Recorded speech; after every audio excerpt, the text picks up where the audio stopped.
Hola chicos, ¿cómo va? Muy buenos días, tardes o noches, dependiendo de la hora que estén mirando este video. En la clase de hoy vamos a tratar de repasar un par de temas que hemos visto en el último trabajo práctico, que es qué son las actividades primarias, secundarias, terciarias y cuaternarias. Una vez habiendo comprendido esto, vamos a explorar el espacio rural, ¿sí? Vamos a tratar de entender qué es el espacio rural y cuáles son los actores que se desarrollan y que participan en el mismo. Recuerden que todo lo que estamos viendo hasta ahora se encuentra atravesado por un sistema económico mundial, ¿sí? El capitalismo, y por la globalización. Por lo tanto, los temas que hemos visto en las clases anteriores también son importantes de tener en cuenta. Recordemos que es una actividad primaria. Bueno, estas son aquellas que pertenecen al sector de la economía que hace uso directo de los recursos naturales, es decir, principalmente a la extracción de los mismos, ¿ok? Estos recursos prácticamente no sufren ninguna alteración o transformación. Las actividades primarias incluyen a la agricultura, la forestación, la minería, la ganadería, la pesca, entre otros, ¿sí? Y suele tener una mayor relevancia en los países periféricos o subdesarrollados o tercermundistas, como es el caso de Argentina, ¿sí? Con la agricultura, como es el caso de Venezuela con el petróleo, o de otros países, ¿sí? Una vez hemos explicado qué son las actividades primarias, vamos a tratar de entender qué son las actividades secundarias. Este sector incluye a las industrias que producen algún producto usable, ¿sí? O también se incluye la construcción de esto dentro de estas actividades, ¿sí? Este sector por lo general toma el producto que se extrae o produce en el sector primario para transformarlo y manufacturar productos.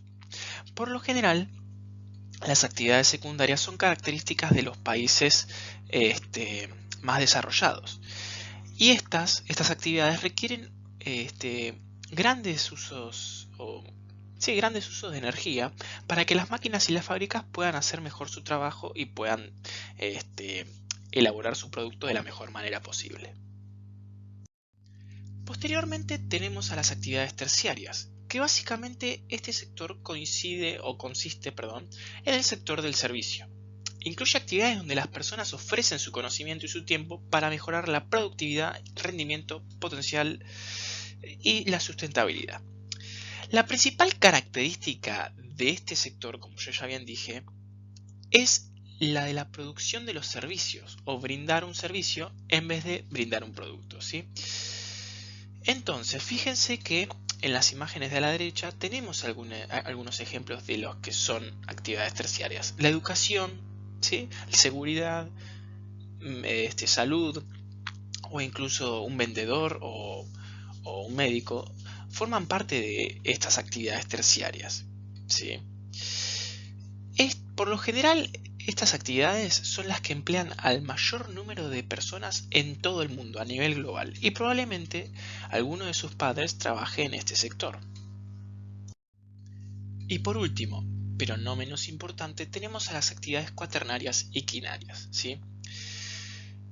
Si bien tenemos las principales actividades dentro de las primarias, secundarias y terciarias, ¿sí? Bien digo, los servicios más altos y los más cualificados y calificados entran dentro de esta calificación de cuaternarias y quinarias. Estas actividades directamente no dependen de los recursos naturales ni del ambiente, ¿sí? Y son actividades estrictamente económicas.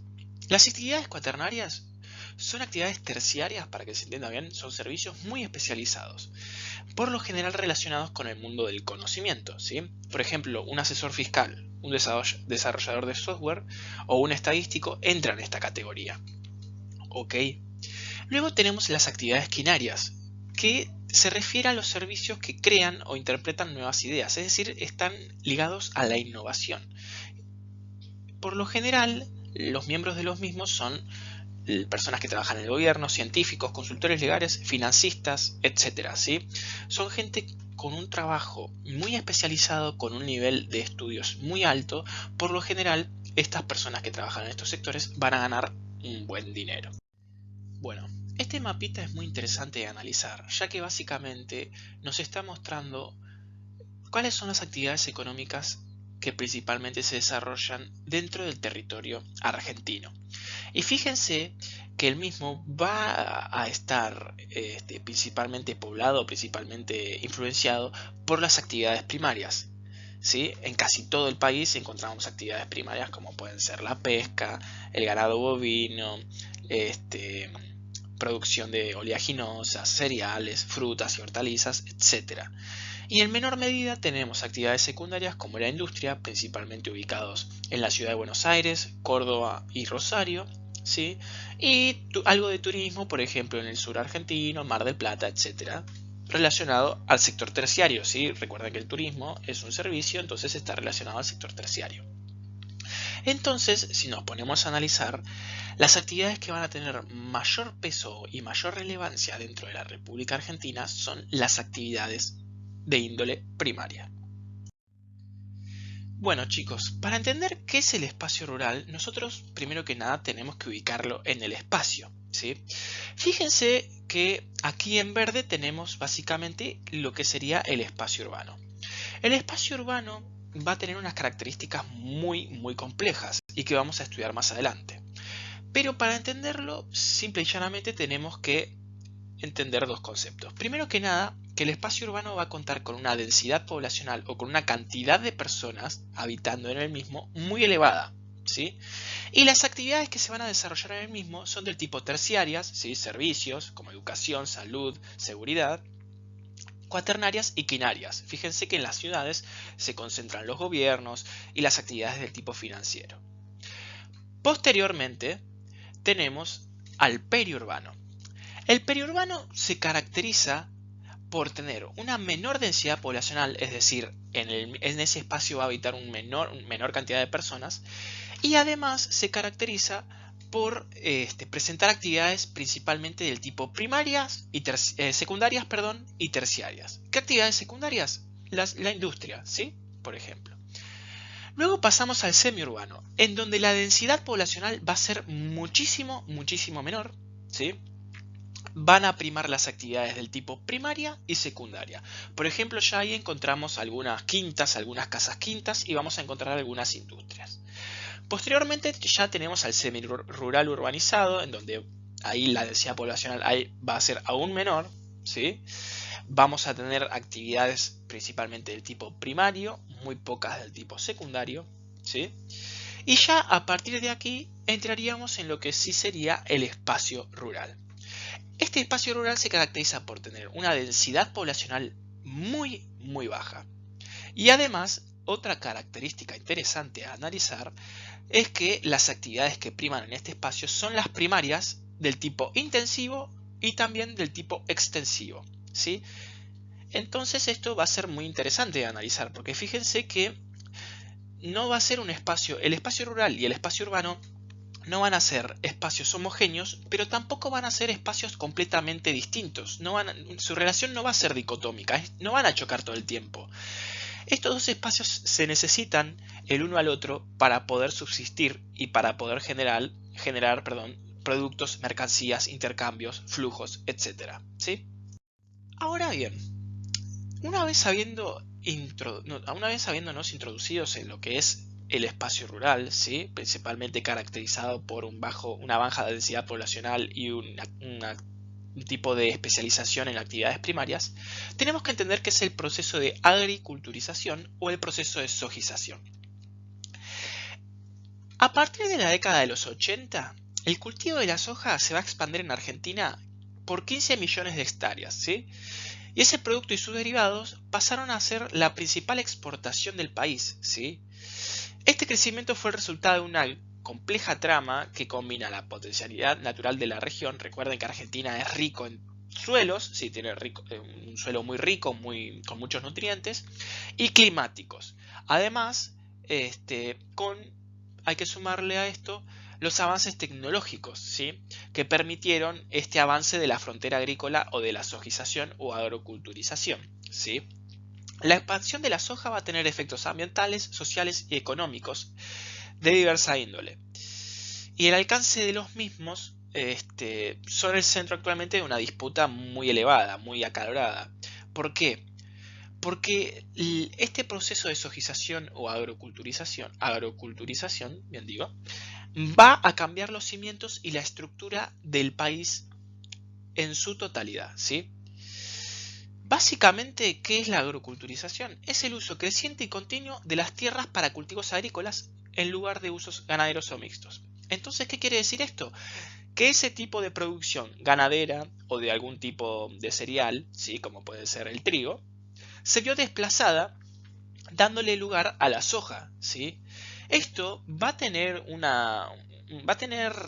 varias repercusiones en el país, ¿sí? Principalmente yo diría que una muy negativa, porque si bien el ingreso de divisas o de dólares al país va a ser mayor, la especulación de los productores, sumado a la dependencia de los precios internacionales, va a hacer que Argentina sea un país muy endeble ante cualquier crisis internacional, ¿sí? Actualmente estamos sufriendo esto. ¿Con qué crisis? Con la del coronavirus. Muchos de los productores están comenzando a especular con que el precio del dólar va a subir debido a una devaluación de la moneda argentina, ¿ok? Entonces no venden su producto. Al no vender la soja, el dólar no ingresa. Al haber mucha demanda de dólares por parte de la población argentina, este va a subir. Entonces fíjense cómo se van concatenando una serie de cuestiones que van produciendo el aumento de la soja, ¿sí? Pero esta es una discusión quizás más, yo se las planteo como para que la hablen en sus casas y demás, ¿sí?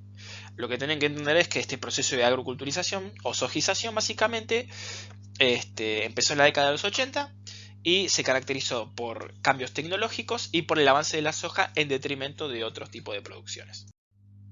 Este mapa y este gráfico que nos aparecen en esta filmina básicamente nos están mostrando este proceso de sojización, ¿sí? Y el por qué se dio. Fíjense que históricamente las provincias que se caracterizaron por la producción de granos y oleaginosas fueron Córdoba, Santa Fe y Buenos Aires. Y es muy visible como la frontera agrícola, principalmente el proceso de sojización, expandió esta frontera hacia el norte y hacia el oeste del país, ¿sí? Es muy interesante esto. Todos estos mecanismos y todas estas nuevas expansiones de espacio para cultivar soja, como yo ya bien dije, van a generar cambios muy profundos en el tramado nacional, ¿sí? Va a haber ciudades muy beneficiadas y va a haber personas y otras ciudades muy perjudicadas. En el gráfico de la derecha aparece cuál fue la evolución, ¿sí?, de la superficie sembrada desde el año 1970 hasta prácticamente la actualidad. Y fíjense que el crecimiento de superficie sembrada de soja es exponencial. Y fíjense cómo la superficie sembrada por maíz, trigo, girasol y otros 27 cultivos juntos prácticamente es el mismo que el de la soja. Entonces nos está hablando de que Argentina se ha dedicado en los últimos años a la producción exclusiva de esta oleaginosa. Ahora nosotros vamos a tratar de entender cuáles son los actores sociales que tienen un rol importante dentro del espacio rural. Pero primero que nada tenemos que entender qué es un actor social. Estos son sujetos activos, ¿sí?, que inciden en diversos procesos económicos, culturales o políticos dentro de una comunidad, y a su vez estos sujetos, al ser activos, tienen que intervenir, ¿sí? No solo son activos porque trabajan o porque tienen un ideal político o porque traen consigo una cultura, sino también porque intervienen en el espacio y sus acciones tienen significados y portan un valor, ¿sí? Esto es muy importante que ustedes entiendan. Estos actores son los que van a determinar en un futuro los cambios o las continuidades dentro de este espacio rural. En esta filmina aquí tenemos a los actores sociales en el agropampeano hoy. Ustedes fíjense que aparece población urbana y población rural y se estarán preguntando ¿por qué hay población urbana dentro de los actores sociales del espacio rural? Básicamente porque hay muchas personas que trabajan en el agro o con sectores que tienen que ver con el agro dentro de la ciudad, ¿sí? Hay personas que invierten en el campo nunca habiendo pisado uno, ¿sí? Entonces tenemos a la PEA urbana y la PEA rural. PEA, las letras PEA significan población económicamente activa. Esto es fundamental que lo recuerden, chicos.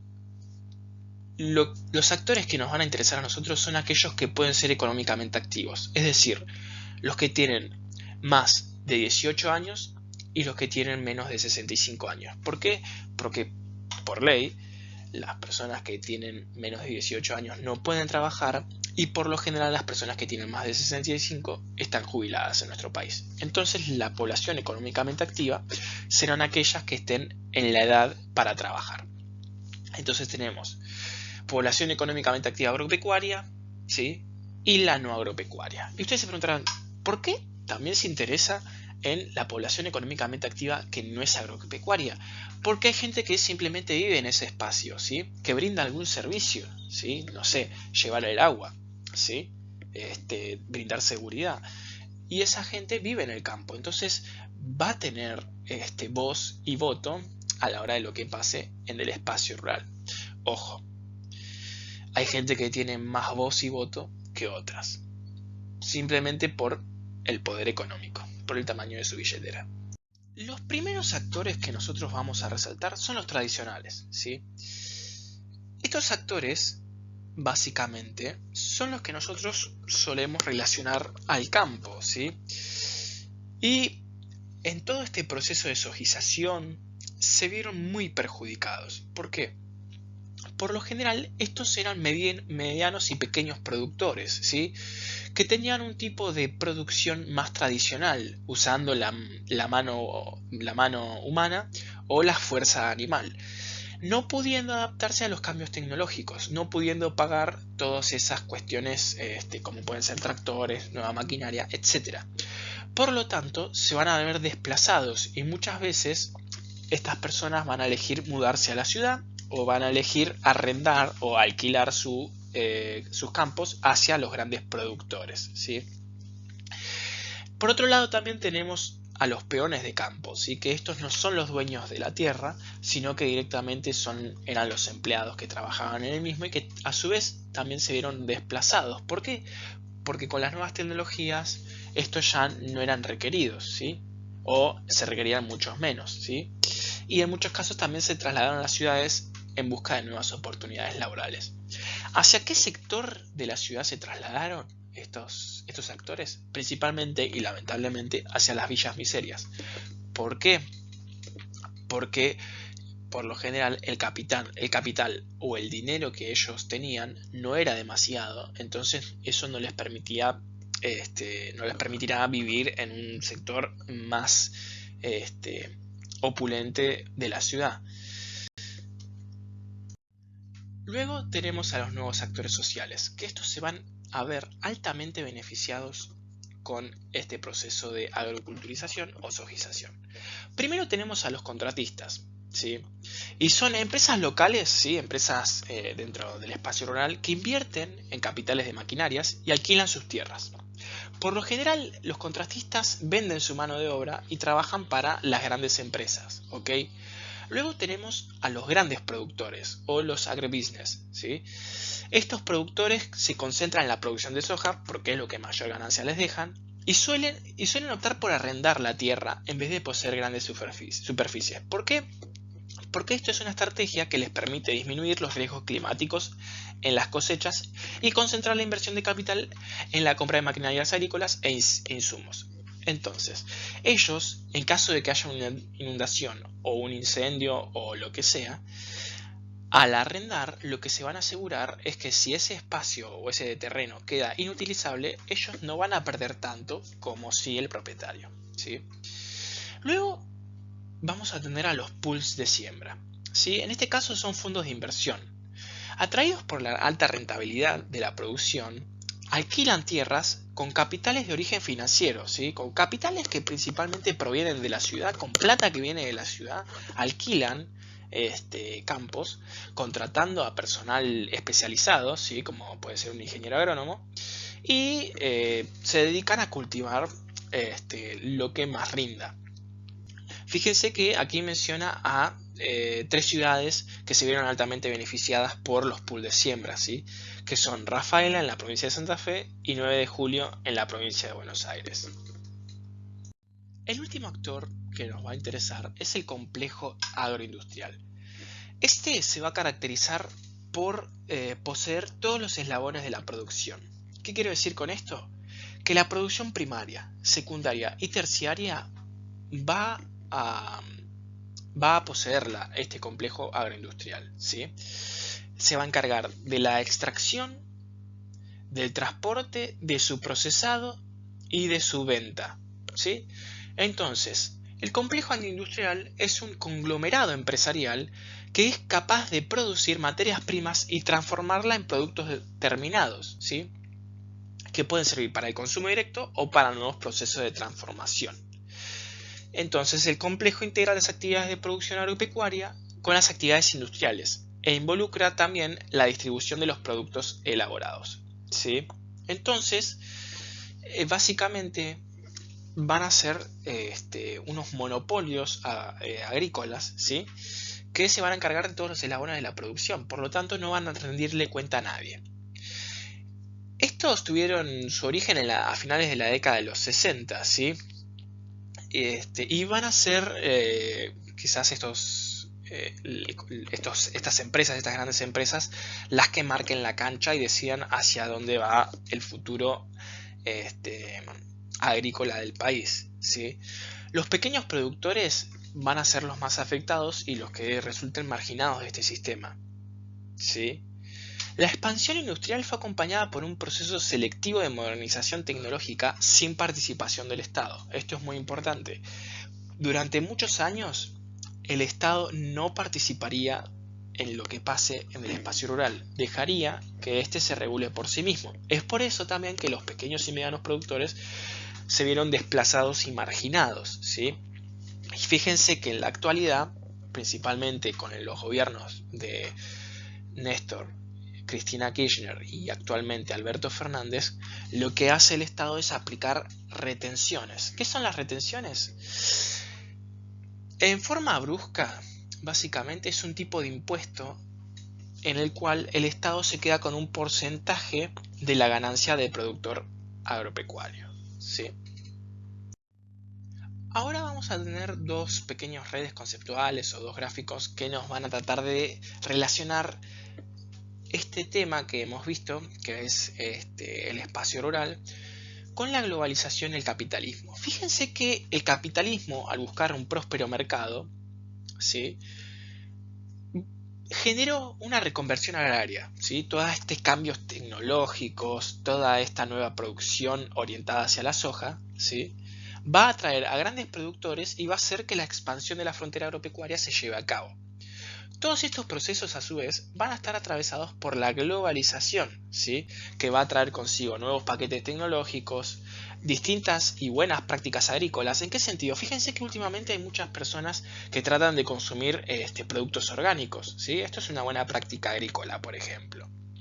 Las pautas de consumo a su vez van a cambiar. Quizás antes nosotros comíamos, o no sé, sus abuelos tomaban la leche sin pasteurizar. Hoy en día eso es prácticamente imposible de encontrar, ¿ok? Fíjense cómo han cambiado un montón de cosas. A su vez también encontramos una flexibilización laboral, ¿sí? Y movimientos migratorios. ¿De dónde? Del campo a la ciudad, principalmente. Es interesante analizar esto.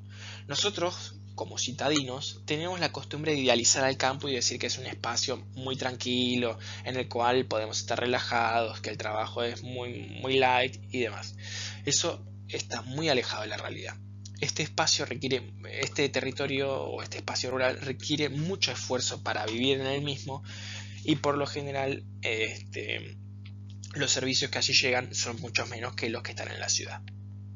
Bueno, fíjense con esta red también prácticamente que me despido. Aquí tenemos la reconversión agraria, ¿sí?, que generó tres transformaciones principales. Una fue la expansión de la frontera agropecuaria, una reconversión en las economías regionales, ¿sí?, porque muchas provincias se van a adaptar a esta reconversión, ¿sí?, agraria, a este precio elevado de la soja y van a incentivar a la producción de la misma. en detrimento de otras actividades, ¿sí? Y vamos a tener una mayor integración a los mercados exigentes. ¿Hacia dónde exporta Argentina principalmente? Brasil y China, ¿sí? Pero también tenemos mercados como Estados Unidos y la Unión Europea, que son mercados muy exigentes que van a exigir productos de alta calidad y con altos niveles de observación y de cuidados, ¿sí? También no hay que olvidar que tenemos la participación laboral de la mujer, que en los últimos años ha venido increyendo debido a que el hombre, principalmente el hombre de campo que vive en el espacio rural, tiene que ir siguiendo el trabajo, ¿sí? Son lo que se llaman trabajadores golondrina, van siguiendo el trabajo porque ya en su lugar de donde habitan prácticamente no hay, entonces van por estacionalidad buscando ese trabajo. Entonces la mujer en los últimos años ha adquirido una participación laboral mayor. Espero que la clase les haya resultado entretenida, espero que hayan comprendido todos los conceptos, que son bastantes, en la clase de hoy.